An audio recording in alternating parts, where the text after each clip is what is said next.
Ladies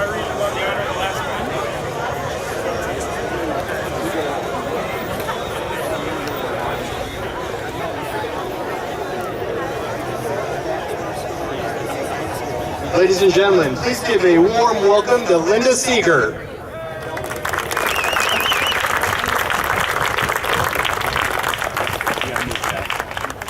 Thank you very much. About 8.5 years ago, when we were just completing rebuilding our home from the flood of 2008, a gentleman came by my home that we were putting back together, and he introduced himself and said he was running for public office.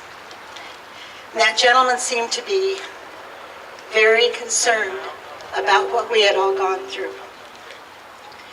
And so during this time, he asked a lot of questions and showed much compassion.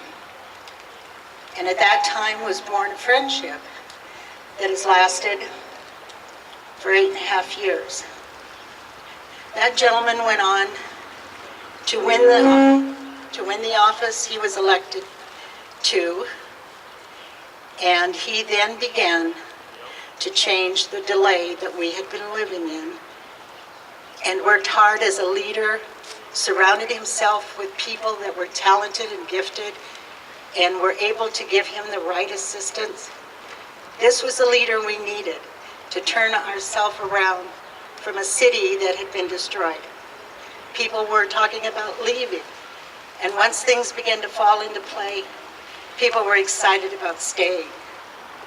Now a lot of time has gone by, and this is evidence here of what that man, with the help of others and staff and people that cared and volunteered, did to make this city come back. This man was so passionate about what he was doing, and he cared about the people. And that has gone on and produced the city of Cedar Rapids, which continues to grow and invite more people. And I couldn't be happier to introduce the man that won that election, my friend, the Honorable Mayor, Ron Corbett.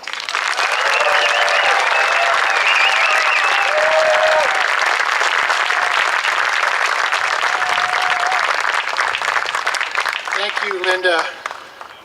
What a crowd. Thank you for being here tonight for this celebration. As Linda said, we've been friends for about 8 years. We haven't been lifelong friends, Linda, but I hope we're friends the rest of our life. Linda was such an inspiration to me. She was one of those flood-affected people that was able to rebuild her home. She rebuilt her home, and she had an open house. People came, she toured the house, and she gave me a personal tour, room by room by room. And we ended in the kitchen. And a glow came over her face, and she said, "This is my favorite place in the whole house." And I said, "Why's that?" She says, "Well, before I had this box kitchen. It really wasn't very functional. And today I have this beautiful open kitchen with a breakfast bar and lighting." And then I asked her this question. I said, "Why didn't you build it the way it was?" And she said, "I had a chance to make it better, and I did." That's been so inspirational to me. It just seems like yesterday, it was 8 years ago, that I stood over on the west side of Cedar Rapids, and I chose this triangle piece of property on the west side, first of all because it was symbolic, but it also showed the challenges our community had. It was a triangle piece of property. On the back side of the property was Swiss Valley Farms.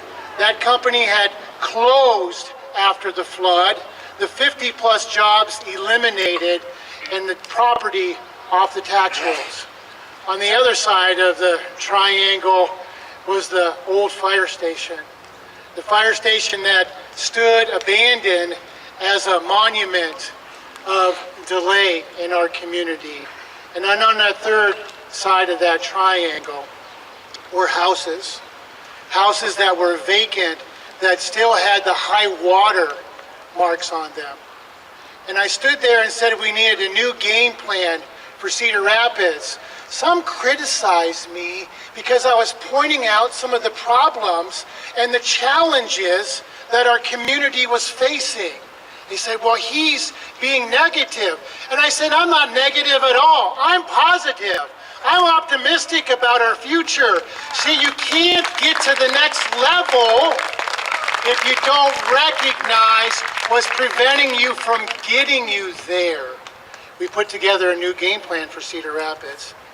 That game plan included taking care of people, making sure that those that were affected by the flood could get back on their feet.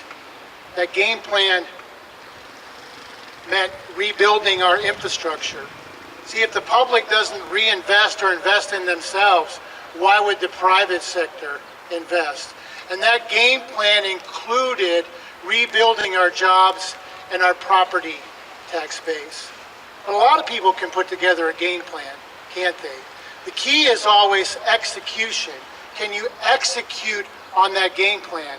And that's what we did in Cedar Rapids, and it's great here to be at the Newbo City Market, down in the heart of Newbo, that has buildings that are new, private sector, public sector, and residents all coming together at once. But there was something even more special about the recovery and the rebuilding of Cedar Rapids. We did put together a new game plan, and we did execute on it. But there was something that was different. It was successful because you, the people of Cedar Rapids, participated in that game plan. Did everybody agree on 100% of what we were trying to do? No, but everybody found a piece that they could support, and they participated in that game plan. And that's what made our recovery and our rebuilding, provided the resiliency of that community that we have today that we call Cedar Rapids, because the people participated. I've been thinking a lot about Iowa. I've been thinking that Iowa probably needs a new game plan. You see, we've come to the close of the Branstad era. It's time to elect new leaders with new ideas that have a new game plan for the state of Iowa. You see, if we keep electing the same people to look at the same problems, they're going to come up with the same solutions. So we have an opportunity now for a new game plan in Cedar Rapids and in Iowa. And so it's today in this resilient city of Cedar Rapids that I stand proudly and announce I'm going to run for governor of the great state of Iowa and bring a new plan to this state.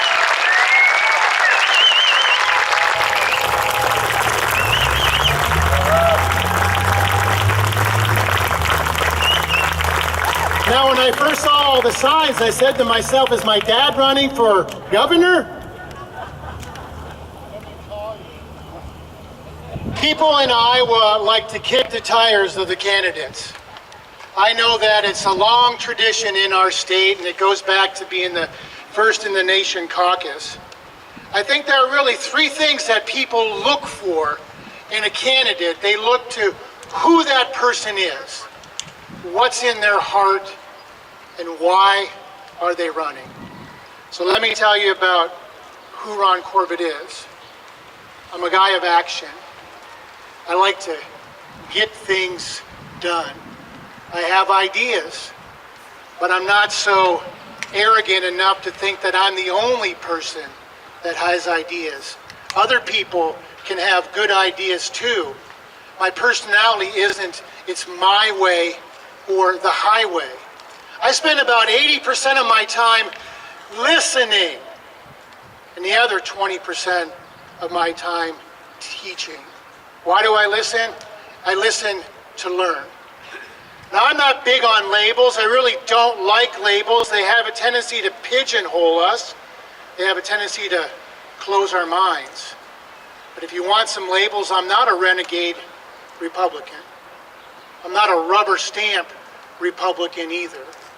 Say I'm a conservative Republican with an independent streak. I can think for myself, but I also appreciate advice and counsel from people. I don't really like our politics today. Seems pretty toxic to me. I don't have to give you any examples of just what's happening in our country recently. I wonder how much of the responsibility falls on the candidate. I think a lot of it does. I'm not going to be a raw, red meat candidate. If you want someone like that to be your governor, you need to go to a different rally. See, if you eat too much raw red meat, what happens? You get sick. And that's what's happened to our political system. It's sick. You got to cook the meat, right? I'm a meat lover, and you talk to any good backyard barbecuer, they'll tell you, you got to cook the meat. And that's what we got to do. We got to focus on honest assessment of our policies. You'll get that from me. You'll get frank discussion from me. I'll be the person that's a straight shooter. It's my responsibility as a candidate to tell my story, but it's also a two-way street.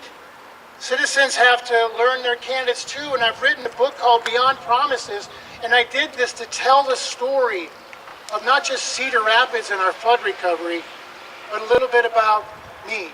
So I'll spend the next year campaigning before the primary, and I hope you'd spend an hour or two reading the book.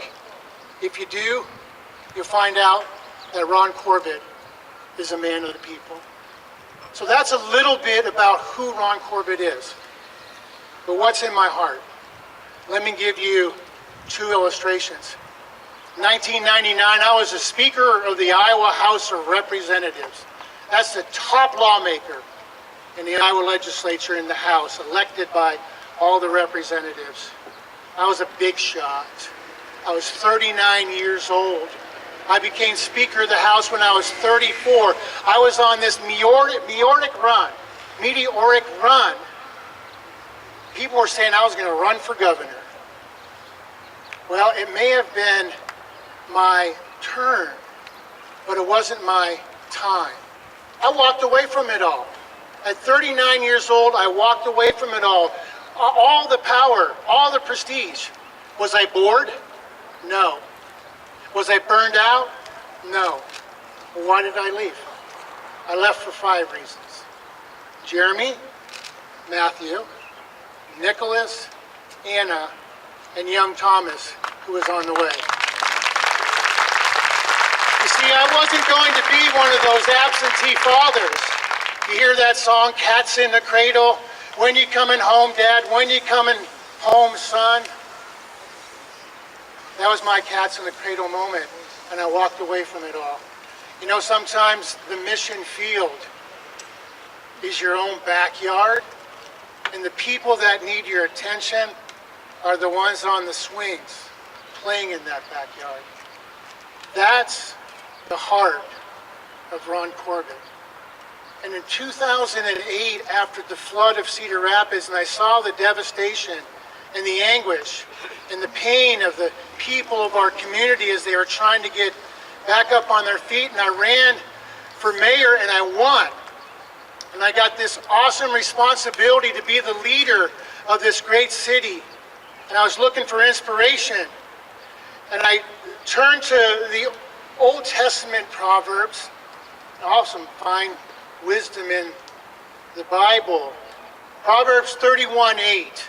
Speak for those who cannot speak for themselves, for the rights of all who are destitute. Speak up and judge fairly. Defend the rights of the poor and the needy. That's a pretty good verse, isn't it? It isn't something that maybe just a mayor should live by. It's something that maybe other people should live by too. And I'm thinking if I get elected governor, that I'll live by that verse also. That's the heart of Ron Corbett. So you know a little bit about who I am. You know a little bit about what my heart is. So why am I running? I'm not a single issue candidate. The job is bigger than that. But you can't have a million priorities either, can you? Otherwise, nothing gets done. I put together what I think is a core four primary goals and objectives for the state of Iowa. Let me highlight each one of those. And over the course of the next week, I'm going to give speeches around the state that really goes into detail on these. But the first one is we have to grow our state. You know, we have 73 counties that have lost population. The state of Nebraska, which we can beat in football, right? And we can outproduce them in corn, actually grew their population last year more than the state of Iowa. And this slow growth state status is hurting us as a state. It's hurting our ability to advance. And one of the challenges is our income tax system is an old income tax system for an old economy. Our top tax rate, and I know taxes get complicated, our top tax rate is 8.98%. When people from other states are looking to move here, that's a sticker shock for them. 8.98. We're out of whack when it comes to our income tax rates. We need to be more competitive at inviting people to move to our state. Our system is very complicated. 3 fewer lines than the federal IRS form. The IRS, this big behemoth organization, and Iowa only has 3 fewer lines than the IRS, costs a lot of money in a complicated system. We have to pay tax attorneys or accountants to do our taxes or expensive websites. People that make $40,000 a year in Iowa pay a higher effective rate than someone that makes $1 million a year. I don't think that's fair. It's the bell curve. And we have a bracket in the middle income that get higher rates than people that make $1 million a year. Every politician talks about helping the middle class. Well, we have middle class tax squeeze in this state. So we're not competitive. It's very complicated, and it isn't fair. We need to get that rate down to about 3%, get rid of all the special interest deductions, make our rate more competitive, so more people will think about not just staying here, but moving to the state of Iowa. But I would be foolish to tell you that there's one magic potion to move our state forward. The tax rates are critical and they're important, but we also need government stability. Government stability and predictability is so important to providing consumer confidence. And right now we don't have it as it relates to our budget. We have chaos and unpredictability. And it's sad. And the budget that we have and the direction that we're going with some of the budget practices is the wrong direction. I've seen this before.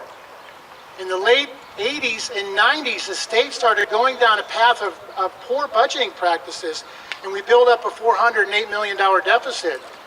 Now, I think what's wrong is that at the state level, their calculator either isn't working or it's broken. You can't keep getting it wrong month after month. You say you're going to borrow $131 million for ongoing expenses, and then 2 months later you're advocating borrowing for another $50 million to get through the year. Paying our bills with one-time money is bad. I've used this calculator. I've used it a lot. When I first became mayor, the city manager wanted to raise the tax rates in the city, and I said, no, we're not going to do that. He said, well, there's no other way. We'll have to lay off police and fire. I said, there's got to be a better way. So what did we do? I pulled out the calculator, and every night for about 3 weeks, 2 hours a night, I punched through these calculator keys, and you know what we did? We got that budget balanced, and we did it without raising any property taxes. And in the city of Cedar Rapids, we haven't raised the property taxes in the last 8 years. Well, I get elected governor, I'll take the calculator with me. We'll get back to stability and predictability. Why is it so important? Because when you don't have that, you have confusion. Think of all the students that just graduated this year from high schools. Parents, grandparents, we're all proud of them, aren't we? And they're planning on going maybe University of Iowa or Iowa State or UNI, and they've been planning for years to go there. And what happened 2 weeks ago? The State Board of Regents says, oh, by the way, your tuition is going to go up 5% next year.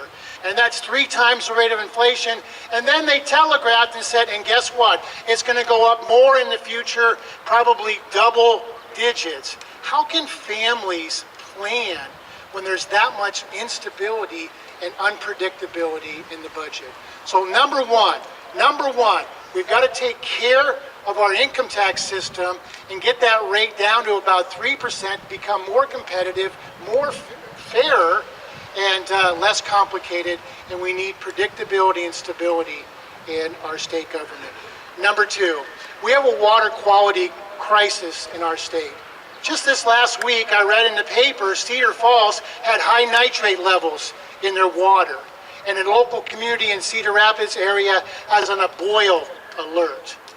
Now, all these chemicals that run off the farmland, and that's not all farms, some of it's the cities, make their way all the way down to the Gulf of Mexico. It's a place called the dead zone. This is years and years of all these chemicals making their way down rivers and byways and streams in the states of the Midwest. The dead zone, you can see it from space. It's not photoshopped. It's actually there, this Gulf hypoxia, this dead zone. The people of Iowa in 2010 passed a constitutional amendment called the Natural Resource and Outdoor Protection Trust Fund to take care of our water. 2010, I know we don't remember what we had for dinner a couple weeks ago, but in 2010, you led the way. 60% of the voters in this state led the way and said we wanted to take care of our water and our soil for future generations, and they've been ignoring the will of the people down in Des Moines. Why? Why have they been doing that? In Native American culture, they have a principle called the 7th generation principle. And what that means is making decisions today, how are they going to affect you 7 generations from now? Generations, 20 years. That's 140 years.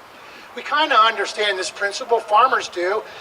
They have signs at the end of their driveway when they have a century farm. A century farm is 100 years, that's 5. What's our principle today? Do we operate under the 7th generation principle? Do we operate under the century farm principle? No, we operate under the next election principle. That is so short term in our thinking. We need longer term thinking when it comes to protecting our environment, specifically the quality of our water and the health of our soil. You know, as Mayor of Cedar Rapids and as President of the Chamber of Commerce, I can't tell you how many ribbon cuttings I've been to over the years. And they're great. I love these ribbon cuttings. But there are some ribbon cuttings where the smiles are a little bigger. And those are the ribbon cuttings where the owner of the business is passing on the business to the next generation. See, in the business community, that's called succession planning. This Natural Resource and Outdoor Protection Trust Fund that's dedicated to cleaning up our water and our environment is Iowa's version of succession planning for the next generation. You've been leading the way by supporting this back in 2010. It's time the leaders in Des Moines stop not going with the will of the people and start listening to the will of the people and make some efforts to clean up our water and protect our environment.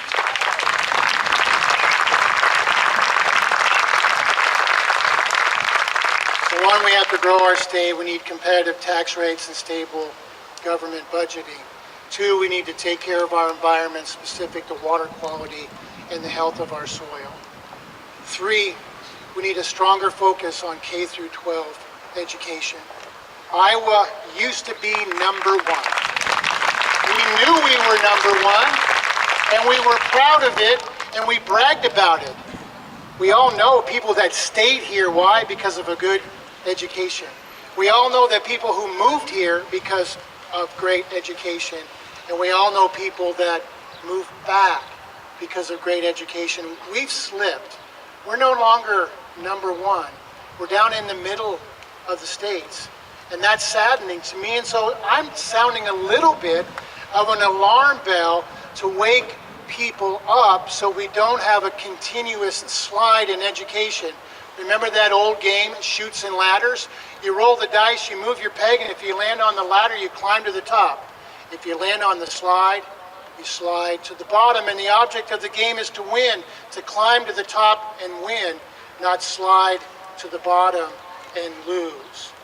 With changes in this year's legislative session, we have a chance to either climb to the top or slide to the bottom.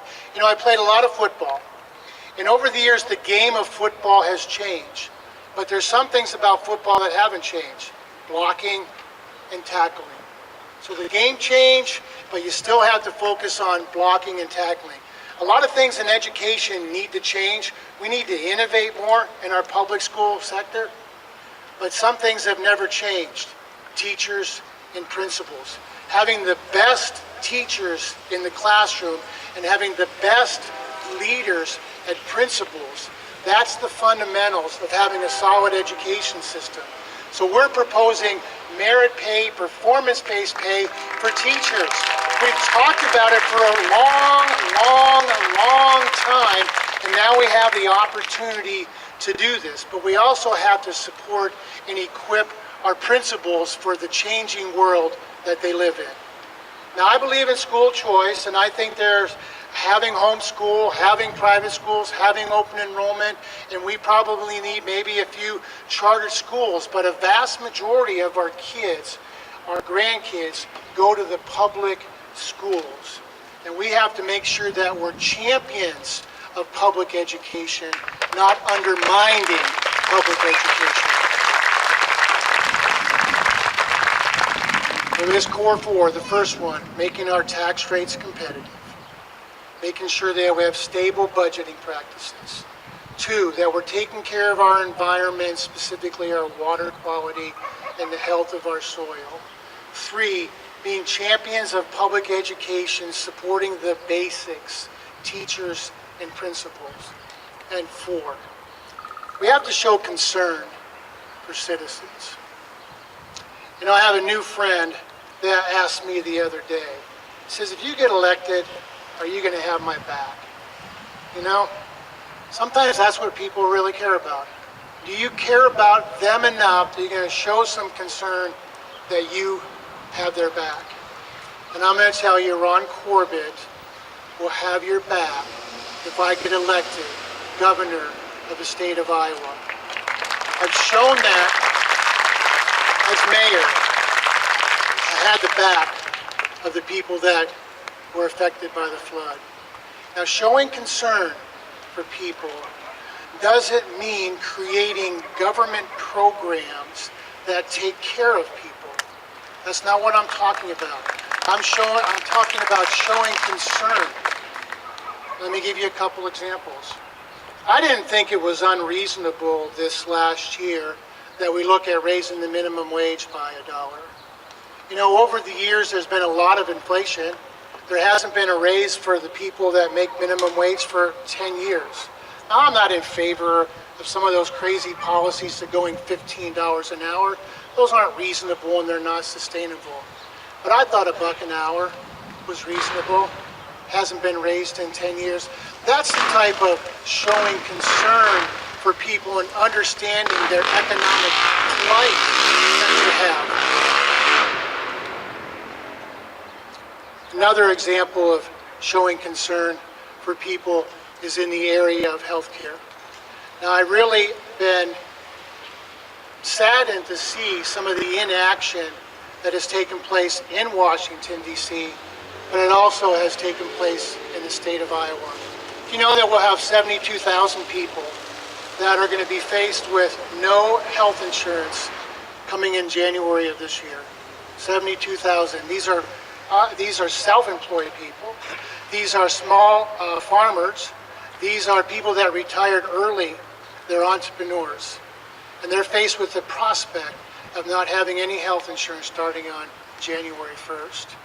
Now, I appreciate what the insurance commissioner is doing, throwing a Hail Mary pass here at the end of June, hoping that the president or Washington, D.C. is going to get a waiver and help us out here. We've been dealing with the federal government for 9 years, trying to get them to help us out with flood protection. We didn't wait. We decided to take matters into our own hands, and if you walk across the street, you can see we took matters into our own hands and we're building flood protection. But why are you waiting for 6 months before the end of the year to throw a Hail Mary pass and hope that you get some waiver? Tell me, there's 73,000 people. That's bigger than the city of Council Bluffs. Do you think people that are faced with losing their health insurance on January 1st are going to go out and buy new cars? Do you think they're going to add additions to their house? No, they're probably going to pull back. If there's going to be any special session this summer or fall, it should be to address this issue of the 72,000 people that are faced with the prospect of not having any health insurance. That's showing concern for people. And we have to do the same thing as it relates to our mental health system. I understand the state cut their budget, reduced the beds, but all that did was push it on to the locals, either onto the hospitals, or either into the jails, or into the shelters. It didn't really solve the problem, it just pushed the problem around. There's a lot of uncertainty right now. That's showing concern for people. And on Medicaid, we had Medicaid 1.0. That was the government-run Medicaid. And we end up privatizing that. That's government 2.0 or Medicaid 2.0, but it's not working. There's too much insecurity out there now with people that are on Medicaid. This is for the very poor, elderly that are in nursing homes. And I've been thinking about this. Why hasn't it worked? Why hasn't it worked? Because the mission statements are different. See, when you're in the public sector showing concern for people, you're working about taking care or helping people with disabilities, people that are in nursing homes, people that are most vulnerable. That's a different mission statement. When you mix that mission statement with for-profit companies, for-profit out-of-state companies, their mission statement is different. Now, I'm not against profit. I'm all in favor of the private sector. But that mission statement of maximizing shareholder value, we're bonusing executives on profit, is in contrast with the public mission statement. And when the private sector mission statement of these managed care organizations take over, it squelches the public interest. And now we have a lose-lose-lose scenario. You know why what happens? Because people that are on Medicaid are being either denied services, delayed services. People that are providing the services, the hospitals, the healthcare agencies, are being reduced from their reimbursement, and the taxpayer, you and I, are being asked to pay more. Now, I'd be foolish to say that I'd be foolish to say I would introduce my own top-down decision on the people. That's the problem. It was a top-down decision that you didn't participate in. So I'm going to spend a lot of time over the next 6 to 9 months talking to people about their health care. Not just the 72,000 people, but everyone that's on Medicaid. And we'll put together a bottom-up plan that's an Iowa-based plan. Now, I've got some ideas, and I'll share some of those ideas over the next 6 months. But I don't think the current system is working. It's not showing a concern for people. You see why it's important to have a new game plan for the state of Iowa? We've got some problems. We've got some challenges. And just like 8 years ago, when some people said, well, you're pointing out some of these negative things about what's going on in Cedar Rapids, I said, no, I'm pointing out problems and challenges so we can work to fix them. But they can only be fixed and worked on if you're participating. See, I want you to be part of the plan. If you and the people across Iowa are part of the plan, you will feel the same joy, the same sense of accomplishment and the same pride that the people of Cedar Rapids have for everything we've done on the recovery and the rebuilding of our great city. So I invite you to be part of the plan, and when you do, you will feel that. And everyone in the state of Iowa can say what Linda Seeger said in her kitchen to me. I had a chance to make it better, and I did. Thank you very much.